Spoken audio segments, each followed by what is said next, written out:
ئێمە لە 16/7/2021 لە کۆبوونەوەمان لەگەڵ برای بەڕێزمان کاقوبات تاکیدمان کردەوە هەموو لایەک بە پەرۆشن بۆی بەخەمن بۆی ئەم گرفتە چارەسەر بکرێ.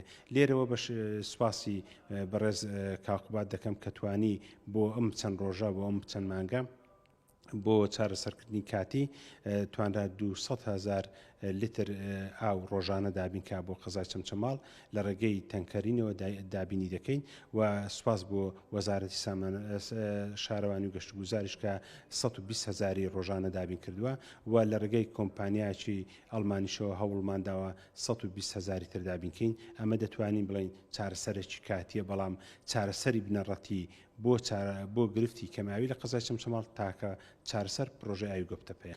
بۆ ئێستا ئەم 440,000 زۆر باش فریامان کەوت خۆزگە لە سەرەتای هاوینە ئەم سیستەمە هات با جێبەجێکردن سیستەمی تانکەرین بۆ هاوینەکان زۆر باشە تا پرۆژه ئاوگۆپتەپە جێبەجێ دەکرێت ناچارین پەنا بۆ هەر شتێک بەرین.